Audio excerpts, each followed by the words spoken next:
Welcome, folks. This is Adair Damon from the Washington State Labor Education and Research Center. I know we're waiting for folks to assemble. We have a couple of technical details we're working on at the moment. It's kind of our setup.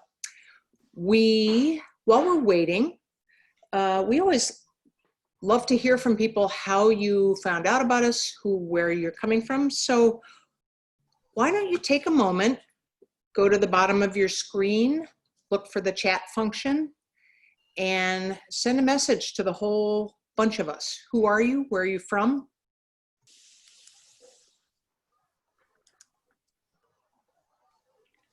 So just a word on interpretation.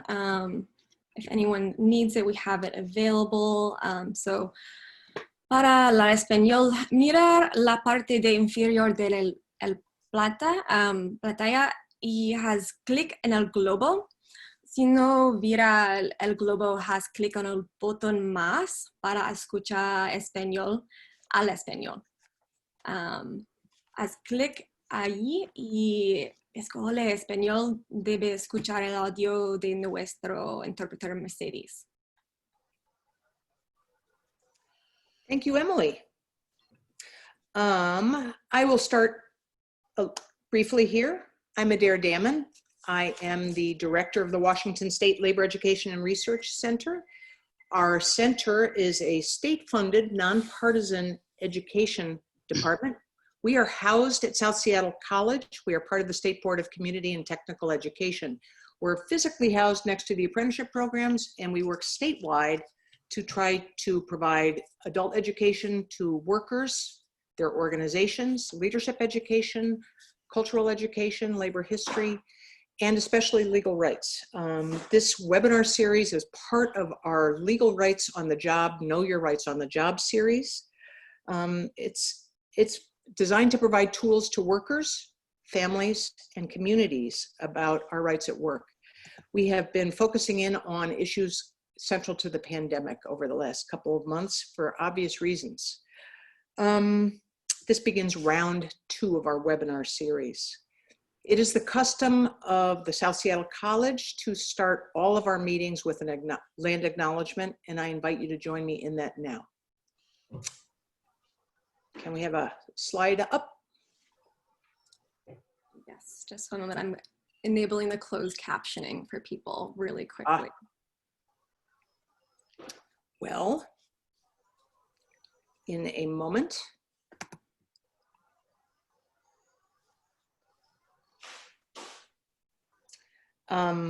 While we are waiting, I'm going to walk you through. All of us have been doing more Zoom than we would like to think about over the last couple of months, but there's always ways to make the experience a little bit more accessible for everybody. So we're just gonna do a very basic walkthrough.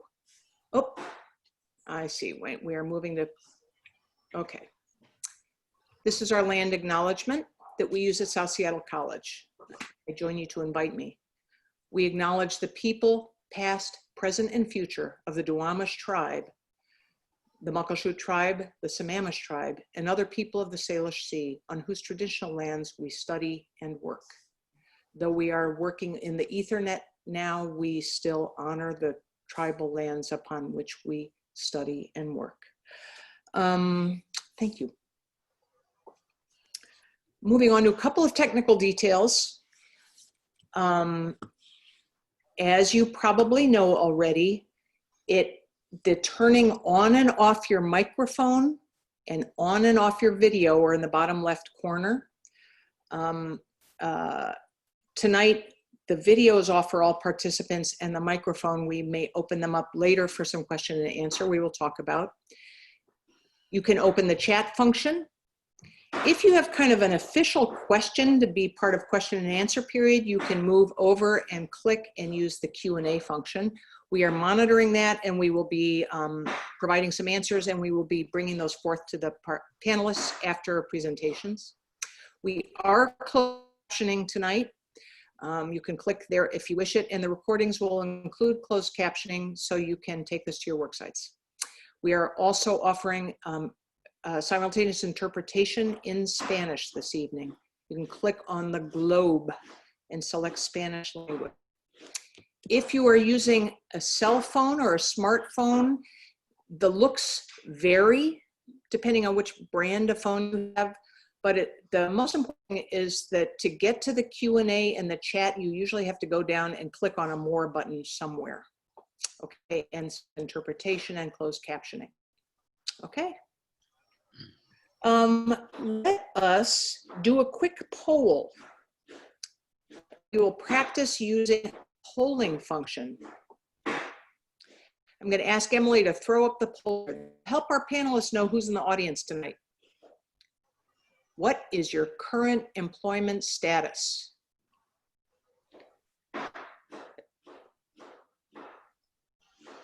Essential worker, working remote, working on site. Some people are on some sort of paid furlough or paid work status if their employers have a TPP loan. Some people may be between jobs, unemployed. Thanks, we'll keep that up for a few more seconds and then we will publish it so that we get to see who we are working with. Thank you very much. Okay, the last thing is I have found that webinars go easier for people if they can easily see the screen and the speaker simultaneously. So look up in the top right corner of your screen.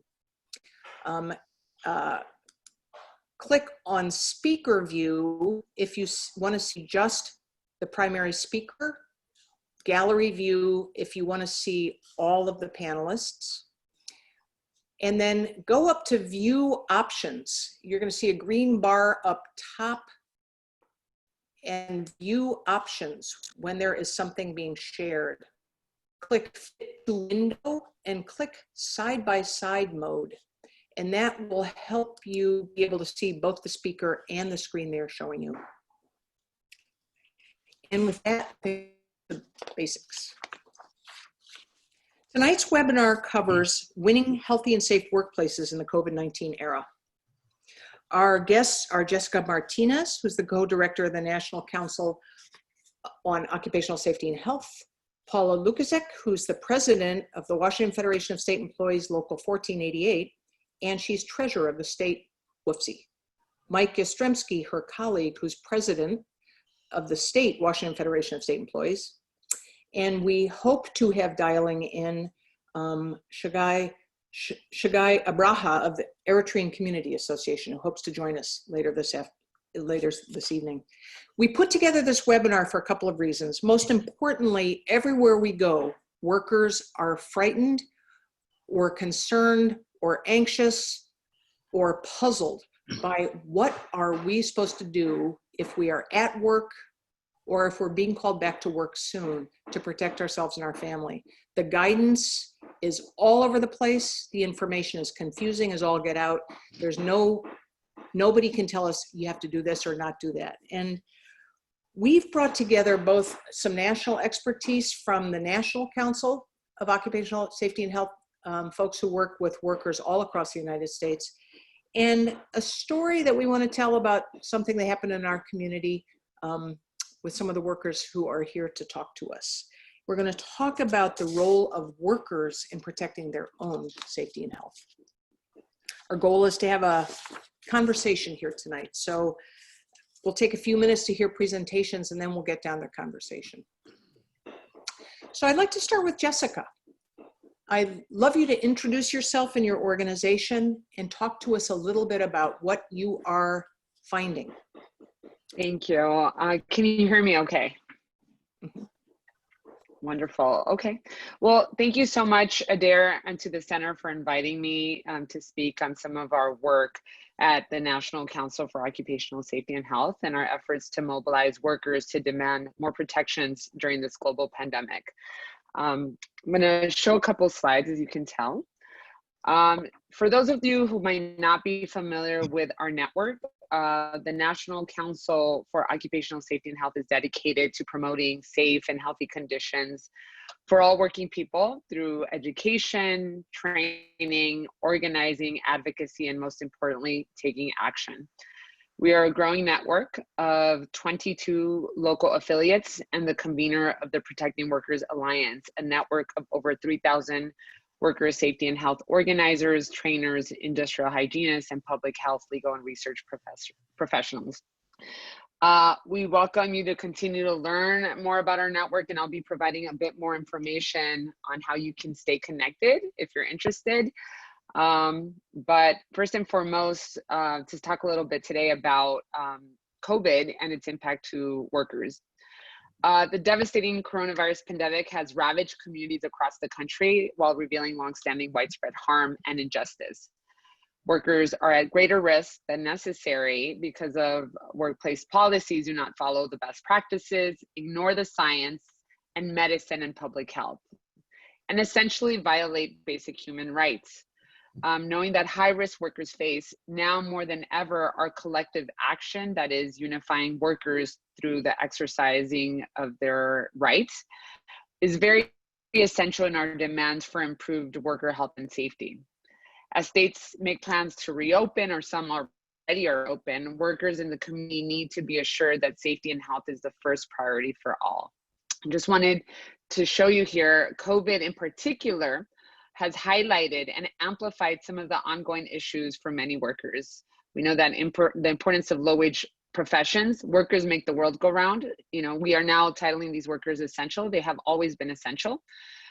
There is not sufficient worker protections, which has now shown to be a great disaster.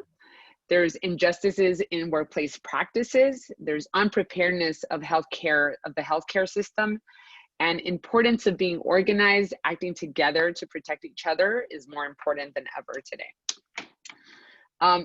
As the coronavirus continues to spread throughout the US, people with jobs that put them in physical contact with many others are at the greatest risk of becoming sick. There's a lot of occupational segregation in this country. So when we think of low-wage workers, they're more likely to be women, Black or Latinx workers. This could hit some communities more than others.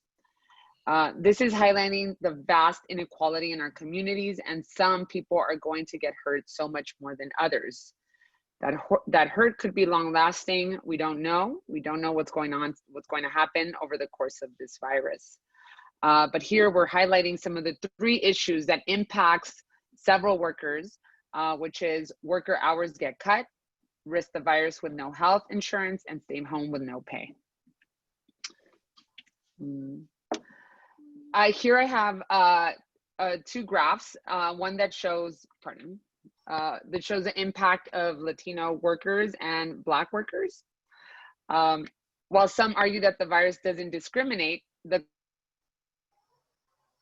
history of institutional racism and discriminatory policies has had a huge impact on whose lives and who dies in this pandemic. The threat posed by the virus has a greater impact on workers of color, on immigrants, on women, and on the poor. These workers are disproportionately represented in many of what are now recognized as essential jobs, caring for our families and providing us with our food and other critical needs. Latino and African American workers, as I'm showing here on this graph, represent essential jobs that historically have been under poor conditions, have made this pandemic worse. While Latino represents almost 18% of the working population, they are disproportionately represented in low-wage, hazardous essential jobs, making up over 35 of animal slaughtering workers, 23 of seafood processing workers, and 28% of farming crop production. African Americans make up 12% of the total employed population, but represent 22%. So what National COSH is calling for is really Jessica? that, You have a problem with your screen share, I think. I'm not seeing your screen. Oh, sorry about that. I'm not sure. So, okay. I thought I was sharing my screen this entire time. No. Sorry. We're all learning. We're all learning together. Sorry. Can you see my screen now? Yes. Okay. I see your full screen, not just your slide, but your full screen. Okay. There you go.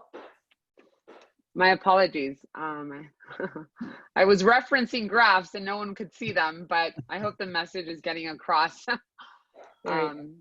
Okay, wonderful. Perfect. Intelligent. Okay. Well, this is the last slide I was showing with the two graphs, and essentially, again, providing some background on how two of the communities that are most highly impacted are Black and Latino workers. An important fact as well is that we have a very inaccurate system of being able to document how many worker fatalities are happening across the country.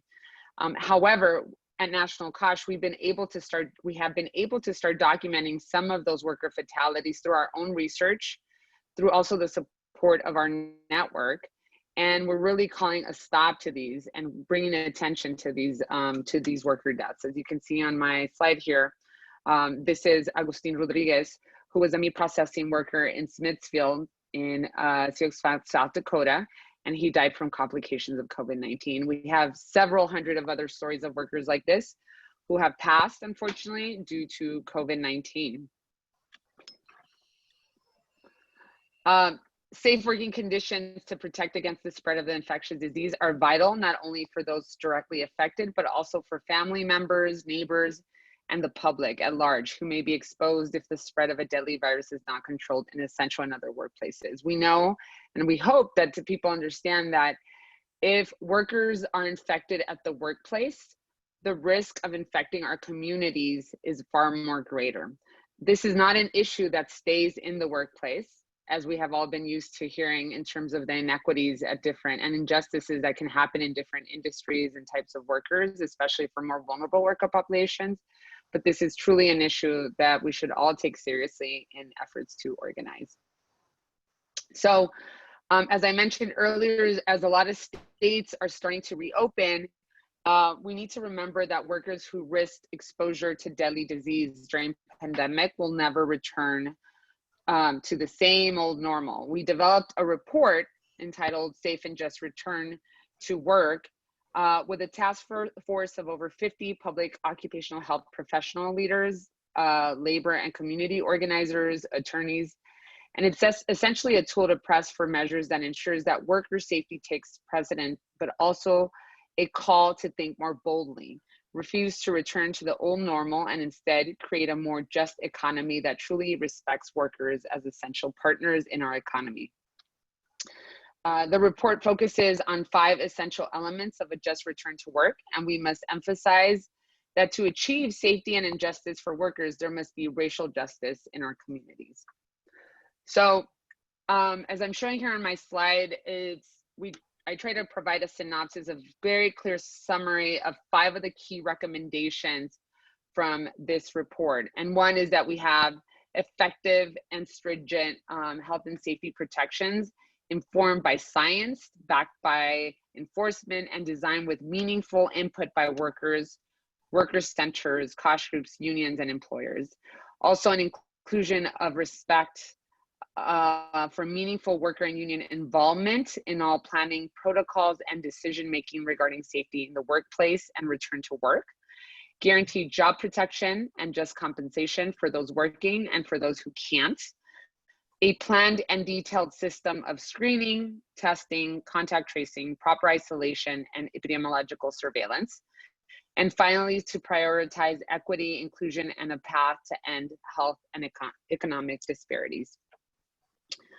One of the first recommendations in our report covers safety protections must align with the hierarchy of controls. If this is a new if you've never heard of this before, basically it's a process to think about how we can think of solutions to eliminate hazards in the workplace. As you can tell at the very top, we have elimination. And I realized that I put the hierarchy of controls in Spanish. So my apologies, I'm bilingual and I didn't realize I put that in Spanish, but I will be translating as I am explaining. So the first one being elimination, the second piece being substitution, the third in yellow being engineering controls, fourth in orange, administrative controls, and lastly, as a point of protection, we usually say PPE, which is personal protective equipment. We want to ensure that that again, that the hierarchy of controls favors more protective elimination, substitution, and engineering controls over less protective administrative controls like personal protective equipment. One example of PPE are masks. That's been highly, highly promoted as a degree of defense for COVID-19. We highly recommend it. However, we also know that there are workplaces where social distancing has become almost impossible, or it's to some degree from the old models something that cannot be necessarily implemented. So really thinking about ways to eliminate, whether that means shifting hours of operation, transferring work outside the workplace. Every workplace is very unique, so thinking of these solutions is very important from work site to work site. Another recommendation that I'd like to highlight is a key topic, and I think generally for this webinar, is the importance of worker involvement. Having workers sit in the table and ensuring that they have a voice, respect for meaningful worker and union involvement, ensure that labor organizations representatives serve as task forces, commissions, and advisory boards that will be developing plans for opening up the economy, but also for a safe return to work and the work sites. These representatives would include union health and safety reps, occupational health experts by labor and worker center reps. So that's just another one of our recommendations. I also wanted to share with you, this right here is a screenshot of our website. It's nationalcosh.org or coshnetwork.org. We hope that we're able to share these slides with you post the presentation. But our website carries a lot of resources in multiple languages, in English and Spanish primarily, that provides some resources for workers. We also have some infographics, some more user-friendly content. I know that workers are many times busy. We all have families, we have other personal issues. So making sure that the information is concise, very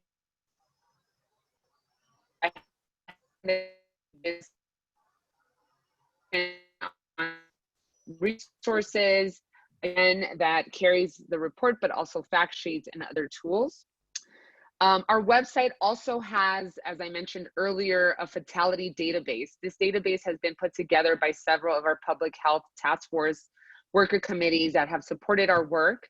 And we highly recommend that if it is a resource that you can use in building some awareness, education on the impacts of COVID-19, that you visit this database as well. And it's also accessible for you to add information. As part of our education process, we also have heavily pushed for a call to action. Just about a week ago, we hosted a memorial event with the support of Academy Award-winning actor Jane Fonda, who has been very committed to this cause of bringing attention to workers who have fallen, who have died because of coronavirus, and who have been, essential lives lost. There is also a video that promotes this, but essentially what we're saying is a call to action that the Senate passed the HEROES Act, which includes the Essential Workers Bill of Rights. And that bill itself includes several protections for workers, from paid sick leave to ensuring that workers are able to take time off, that there is enough resources for testing, contact testing as well. And also other points of action is to become more familiar with our network, to demand states and enact for bold measures from safe and just return to work.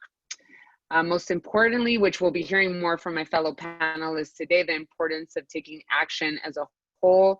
We know that union representation is very limited in this country. Unfortunately, more of our vulnerable worker populations are non-union, but we invite workers to start strategizing, working with other advocates, whether it's from a worker center, a local union, a church, to really think of creative ways to come together to demand protections for workers. Now more than ever, using our social media as also a creative tool to come together and stay in touch is a key element to organizing. And lastly, to support worker-led campaigns. I know we're not done with the discussion, but I just want to make sure that towards the end that we stay connected, and invite you to visit our website for more resources, and also visit our Facebook and Twitter, which also announces a lot of our resources. So thanks for your time. Looking forward to hearing from my fellow panelists.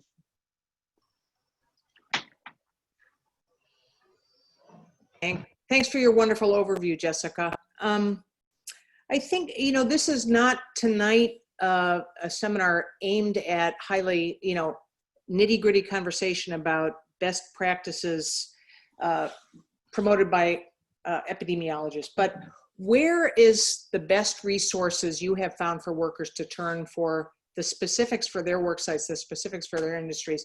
It is so confusing. What's the right answer, right? What makes me safe?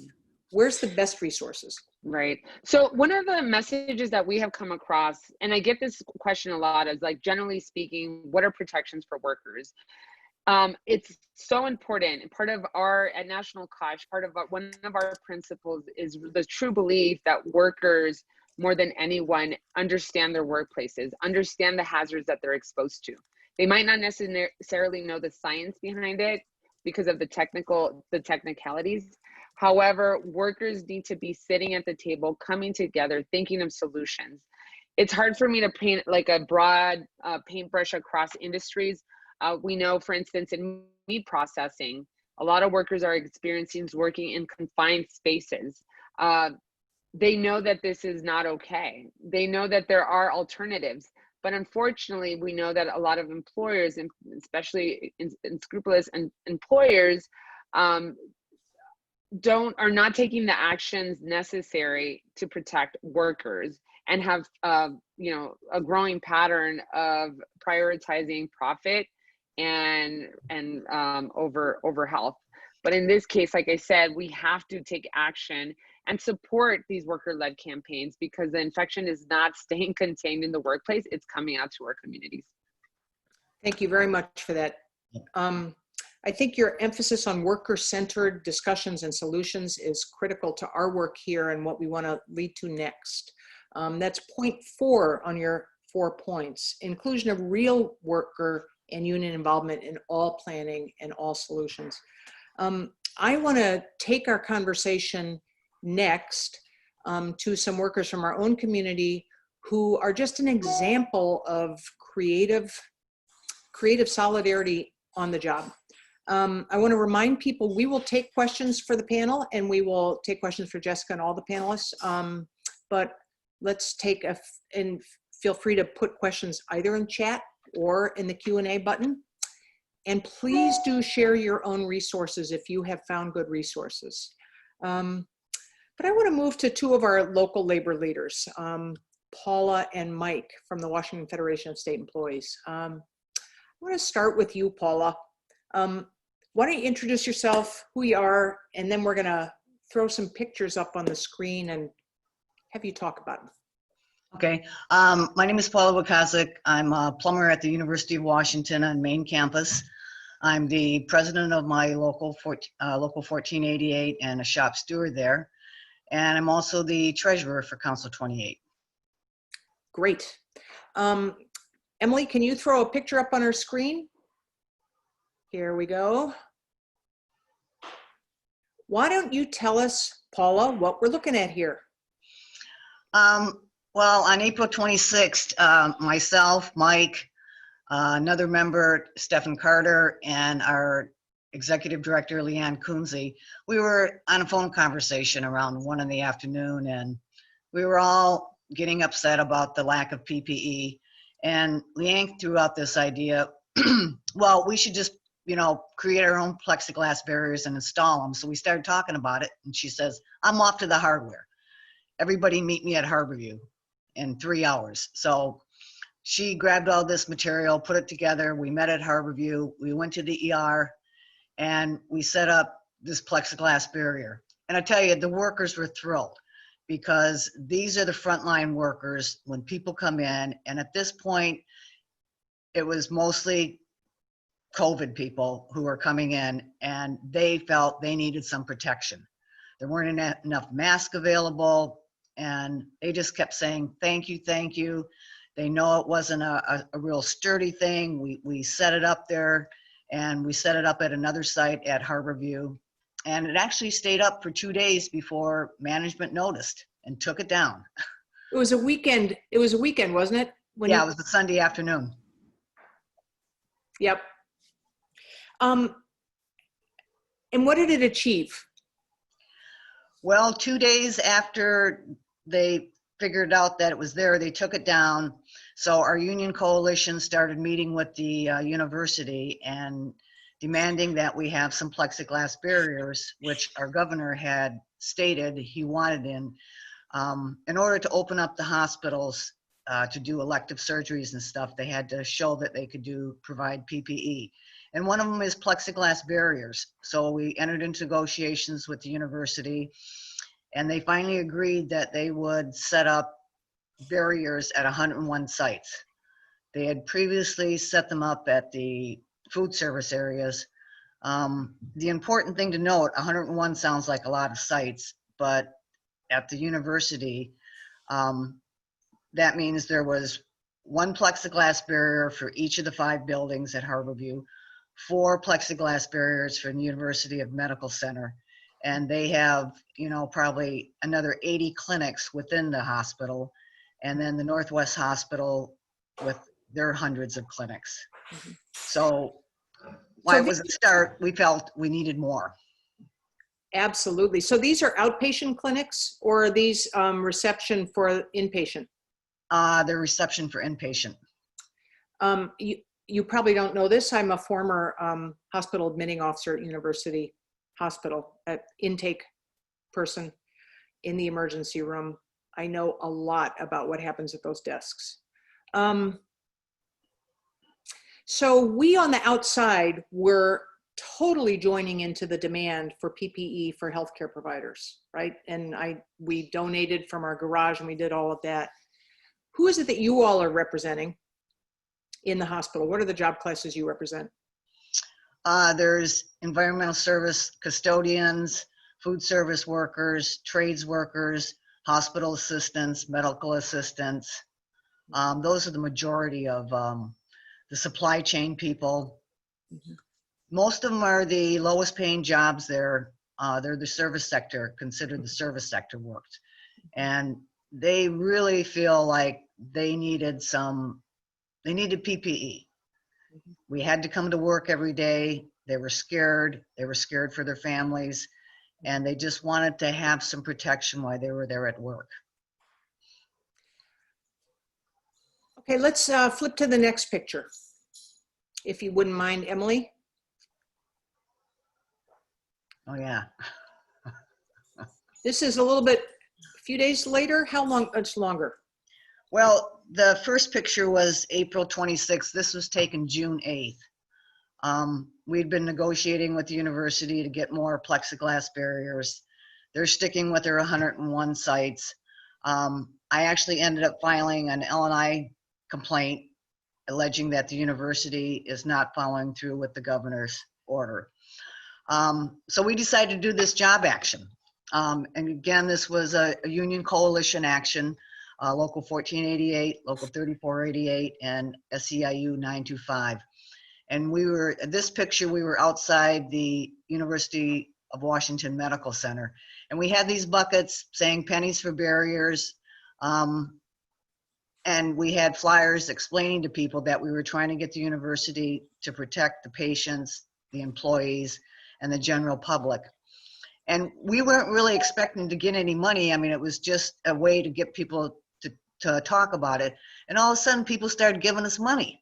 I mean, we kept saying, no, we really don't want the money. We want you to go back in and demand from your employer that they provide plexiglass barriers for you. But people kept insisting, and they kept throwing in money. We're still trying to get more plexiglass barriers. People are really scared, and now we're having a new surge, and they really just want some protection. Okay, I want to flip to the last picture in this series. I'm going to invite you also to weigh in on this, Mike. What do we see here?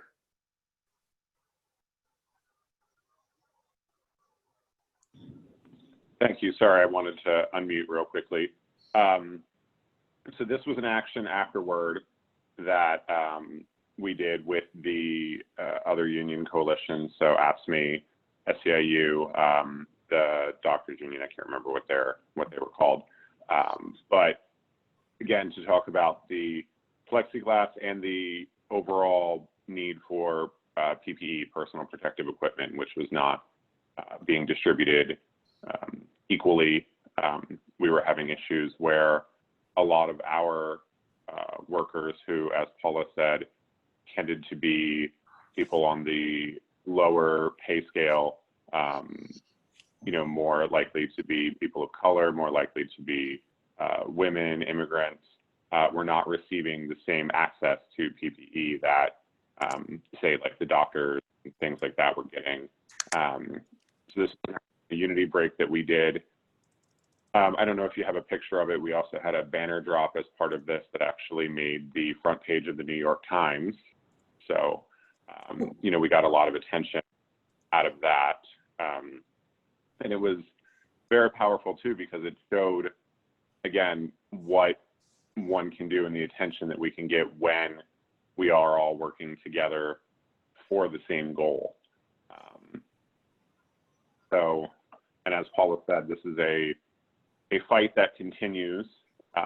You know, we've made some progress, but it continues to be a major fight. And now again, with the surge that we're seeing in COVID-19 cases in Washington and the rest of the country, but specifically here in Washington, you know, this is going to continue to be a huge issue because the reality, you know, people are scared. We've had members, including a staff person at University of Washington who died from COVID-19. So Mike and Paula, you also represent your entire statewide membership, working not only in healthcare facilities. I think to myself, here's an elite research hospital in a wealthy city with strong unions, a pre-existing coalition. You have union contracts, you have health and safety committees in place. That's a lot that you had going for you. And you know, and a healthcare facility where they know the risks that workers are facing every day, right? That's not even true in all the work sites you represent, I assume. That the kind of focus on worker health and safety may be less present in some of your other work sites. Did your members elsewhere see this going on? Did they talk to you about it? So yeah, there was a lot of attention that this gathered, and we did have a lot of members who noticed this, who reached out, and as you said, we represent work sites all over, you know, all over the state. I myself am a social worker from Western State Hospital, which has a large number of safety issues, not just related to, you know, coronavirus, but also, you know, assaults and other issues with, again, around safety. And yeah, people did see it, and people wanted actions in their sites. And the thing that is tricky is because it's not, even though we're all state employees, we're not all under one entity. So we have, you know, UW being one management structure, you know, we have, say, DSHS, which is a management structure, you know, we have the community college presidents and so on and so forth. So, you know, each individual kind of agency would respond in their own way. And again, some were much better than others. We had some agencies that were great, you know, that were able to telework people as soon as they possibly could. And for those that couldn't, we're making sure that they were, you know, that they were getting the equipment that they needed to stay safe doing the work that they were doing. And then again, we had other agencies where that just simply wasn't happening. Management, you know, I'm going to speak very bluntly, didn't seem to care.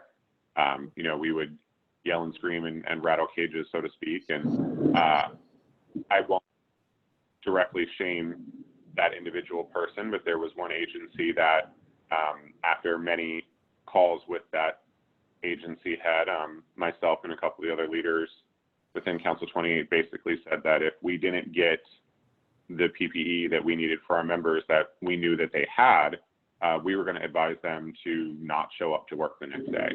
And then magically within 20 minutes after that statement, there was an all staff email that came out that said, show up tomorrow at 7 a.m. at this place and, you know, you'll get your masks, you'll get your gloves, you'll get your hand sanitizer.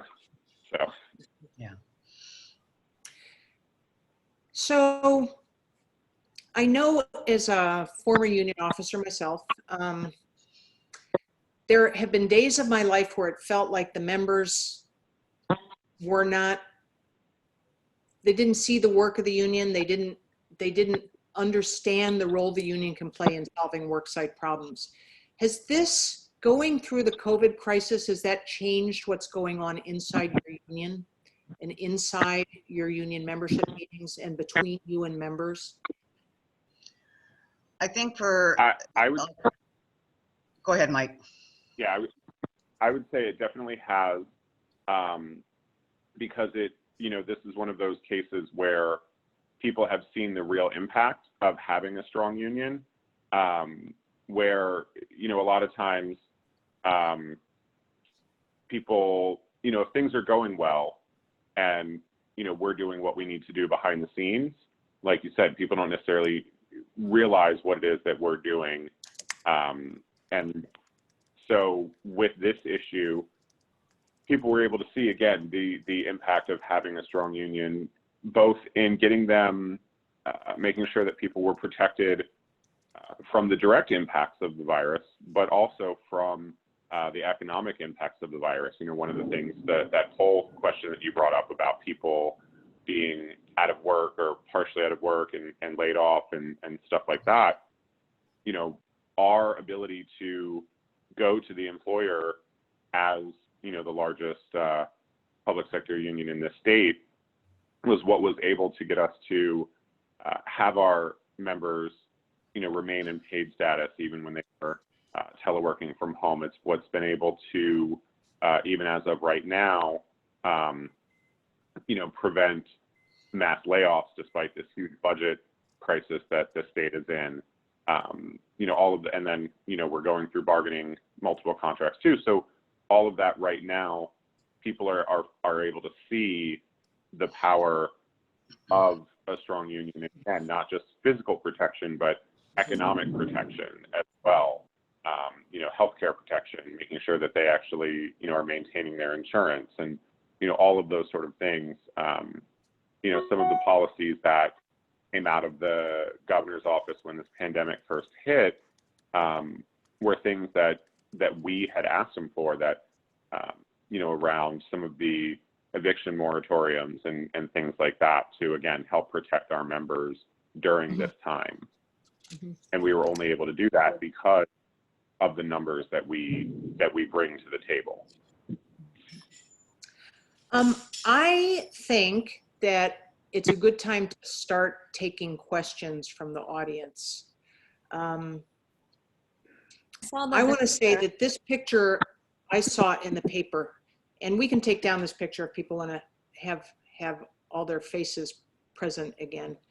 To me, it was a picture of unity, and oh, Sagai, you're here. Thank you so much. Finally. All right. Sorry. It's a picture of unity between organizations which don't always, and workers that don't always come together across the classes within the hospital, departments within the hospital. That's very powerful. And Sagai, I would love to have you introduce yourself. I did not see you come in. Thank you so much for arriving. I am really sorry. I just came from a funeral. I thought it was going to be done soon, but it took so long. My name is Abraha. I'm with the Eritrean Association in Greater Seattle. I'm one of the founders of that organization, which started in 1994 and still going. So here I am. Sorry for being too late. I mean, took so long to get here. Thank you so much. Our first speaker tonight, Shagai, Jessica, talked a lot about what happens at work doesn't stay at work. It travels to the communities. And what we're seeing in the COVID crisis and the story that Paula and Mike just shared and Stefan has been weighing in on, the low-wage workers in the hospitals that they represent the workers in are suffering disproportionately. So I'm curious, as someone who works with working people outside the hospital in your organization, are members of your organization talking about their fear of going to work, asking questions about how to protect themselves at work? At first, yeah, there was quite a lot of problem, but later on, especially with the Harborview and University of Washington, there were some workers that were, because most of them also, they don't speak English that fluently. They didn't have no clarity into what need to be done. And they've been forced to do stuff, join some stuff by the hospital and been threatened that at the time. But the community did the best they could at the early stage with explaining, from some of the things that they themselves found, like washing hands and distancing, put a mask, to that extent, and also when they come from work, before they hug anybody, to go, take a shower or do something. Those are the things, like some of the things that I saw today at the funeral also, like they follow the rule. They put the chairs about 2 meters, which is about 6 feet distancing, having a mask, having hand sanitation stuff. Those they are following, but there are other things that need, maybe the union might help on this, especially those who work on the hospitals that do the cleanup and the laundry and all that stuff. There are areas where they, when they go to the computer, it says this person is, what they call them, there is a word, I don't know, secluded in a place where you cannot get in. What they call that in the hospital? Isolated? Isolated, yeah. It says isolated in the computer, but it's not posted on the door that the place is isolated. So this might need to be looked at, because these people, if they don't see that, they might not be able to get in the computer, find out it's isolated. They might get into the room. So those are certain problems that happens that need clarity. I think this COVID crisis in so many ways is breaking down the walls between our life at work and our life in the community. Yes. We have represented here people who talk to members, same people, right, inside the hospital and outside the hospital. Yeah. Jessica, what have you seen about best practices of labor organizations and outside community organizations in building unity and strength? Well, that's been one of our key strategies, really. I mean, I'm very proud to be part of our network, helping lead it. And I think that is one of our most impactful tools in organizing, is being able to bring both union, non-union, worker centers, unions, community organizations, public health experts together at the table to think of solutions, to share platforms similar to this one in terms of sharing stories and strategies that impact our workplaces and our community. The report that I was referencing throughout my presentation, which I highly recommend, we have it available in English and Spanish, Safe, Just, Return to Work, provides several recommendations. I did see some of the chat questions talking about what is safe contact tracing. It does talk about the importance of, having different key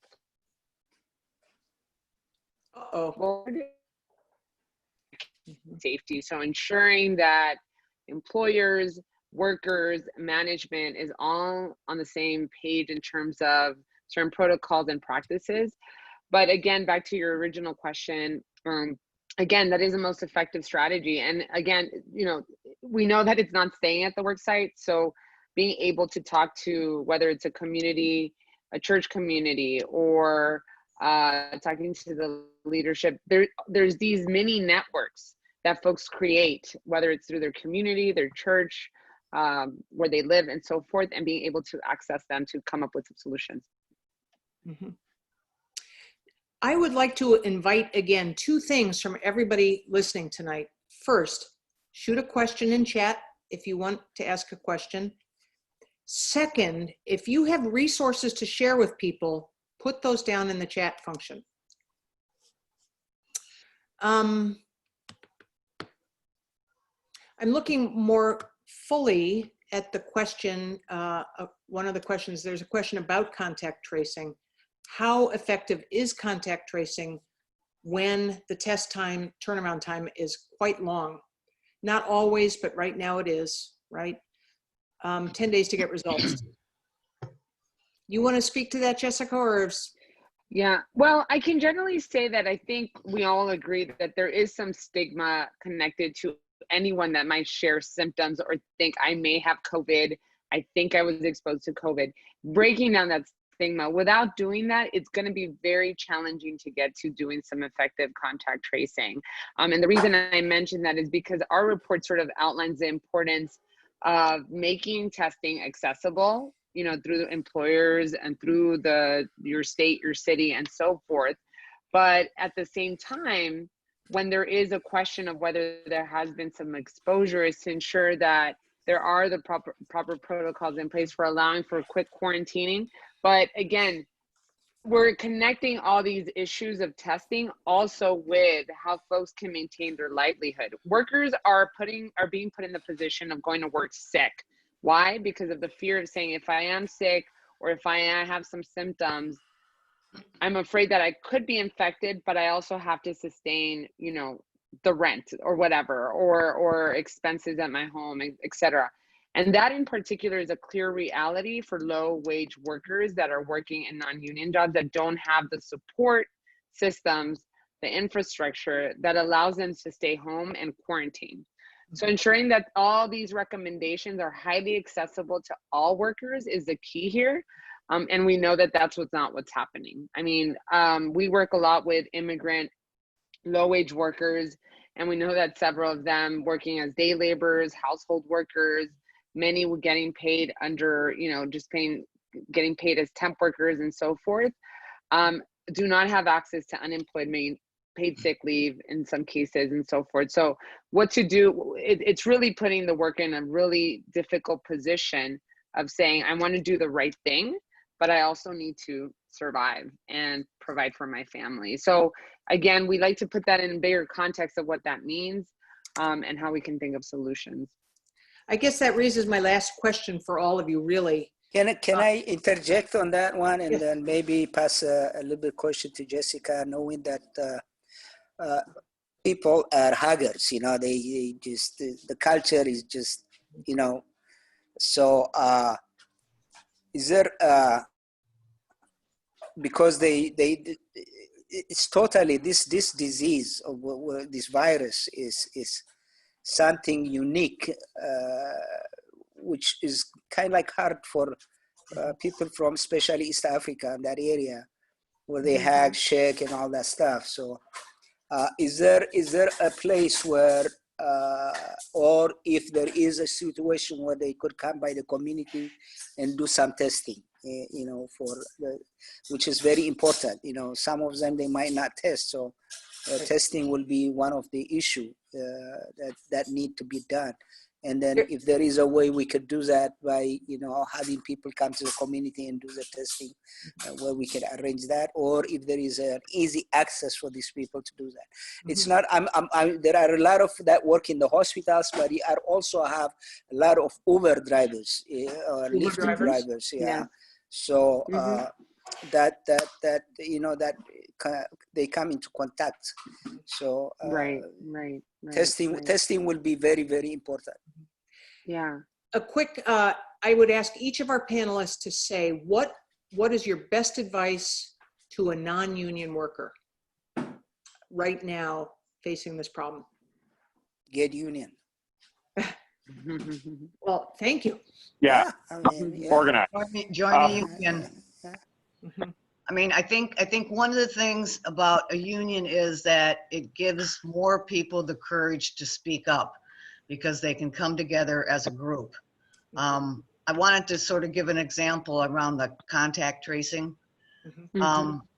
This last week on main campus, there were 5 positive tests in a building, and there was 1 more in the health science building. And people were trying to get information. And the person that the U of W depends on to figure out who they should contact had no idea that our tradespeople and custodians would go into this one building called Fahey. He went, well, what were you doing in the building? It's like, well, that's what we do. We're tradespeople, we're custodians.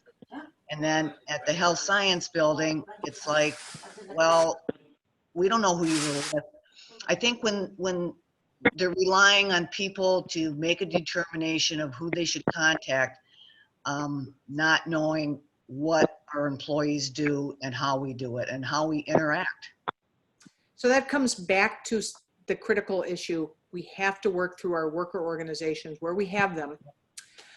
One thing I hear in my workers' rights training, it is a fact of Washington state law that whether you have a union or not, in a workplace of 10 or more workers, there's a requirement that there be a health and safety committee. In construction, it's a health and safety briefing rather than a committee. Most workers I talk to have never heard of that. And I think we're gonna put the link right in the chat box. Be prepared to take it down. To the L&I regulation. Non-union workers have the right to form a health and safety committee. And now more than ever is the right time to do it. There are also several organizations in our community that are in addition to the unions. Like I know many of the Uber drivers are already talking to folks at the Teamsters and other unions. They are having conversations, right? But there are organizations in our town. What are the best worker centers? Casa Latina, working with a lot of the domestic workers and day laborers, right? One America is doing very good organizing and training. The Fair Work Center has attorneys on hand, educators on hand, organizers on hand. Those are some of the places that interested, not yet union workers can go for trustworthy advice. If I can add one more resource through our network, we have a very active network called the Protecting Workers Alliance, which I mentioned earlier, and it's basically a virtual community of different public health professionals,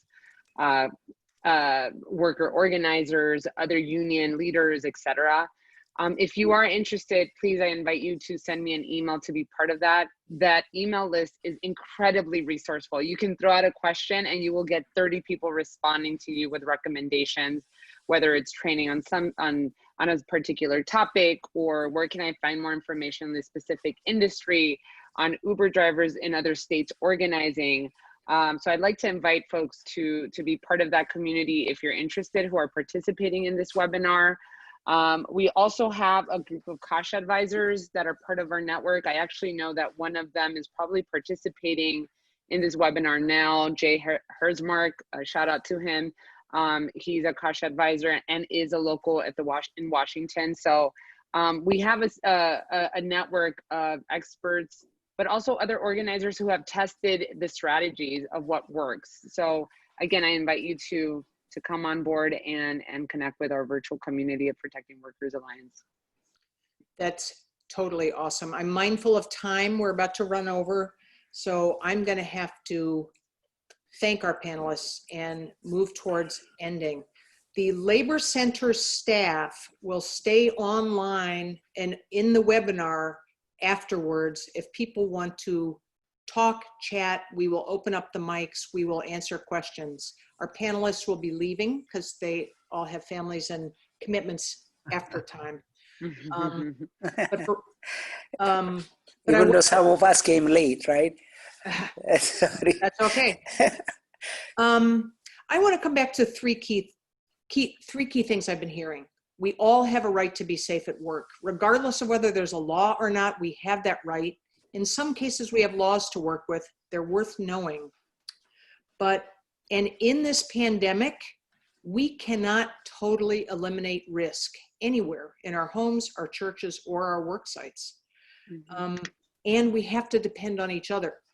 There are not enough federal investigators to visit 6 buildings downtown, much less every work site in America. We have now more than ever in my life, we are going to have to rely on each other to figure out what we need and make sure we're top priorities to the people who have the checkbooks and the decision-making, right? There are people here on this panel and in our community who can help you figure out how to exercise those rights, help you if you have an issue. And we at the Labor Center want to keep bringing forth stories and conversations among people of every industry in this community, whether they're union or not. How are we working together to help make our worksite safer? There is also an issue with the Uber drivers, Lyft, and also the hospital workers, the low wage workers, because the economy is in a way, the pressure in the economy, that some employees are using it as a means of also to threat the workers to work even when they need to take a day off, or when they are being forced to come to work. So there are this issue also that need to be challenged. We are doing our best through the community, but it's also nice to have lawyers and stuff like that they can fight for you. But there is these things that, especially for those who do what they call janitorial work on the hospitals, like in Harborview, they try to threaten them with furlough because they think that they're not making that much money. So there is also this, with this crisis, that the employers are trying to also use this to make more money than more of concerning the safety of the workers. So.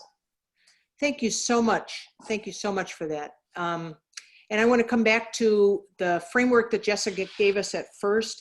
You can't talk about this as a crisis of PPE. We have to talk about the role of workers. We have to talk about the role of economic security.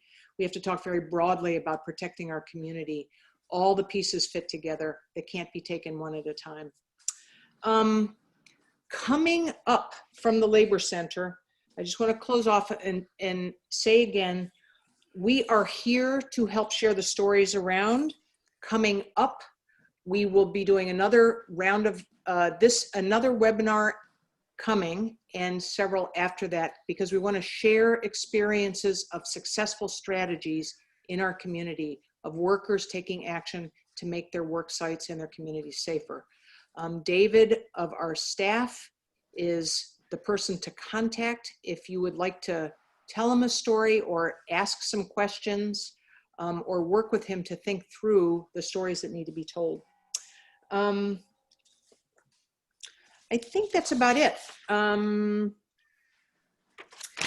we also are going to be putting out a special research report in August about Washington State's essential workers, with biggest focus on the most exposed workers in our community, the lowest wage workers, the workers without health insurance, without adequate leave provisions, who are really being forced to choose between their jobs and their health. And we hope that this will be part of telling a broader story to our community. Everybody who's watching tonight, you'll get invitations to all those events, and you'll get copies of the report when they are available, links to the report, and we will be back in touch. Thank you all, one and all, and especially thank you to the panelists for scrambling to get in the tech Zoom. Thank you for having us. Okay. Thank you for having us. Thank you, Adair. Thank you, Emily. And reminder Yes. that we will stay on board and we will open up microphones if attendees want to stay, but we're allowing everyone to leave now because that's our schedule. So thank you so much. All right. All right. And we will turn off the recorder as well. So thank you. I have another meeting I need to get to, so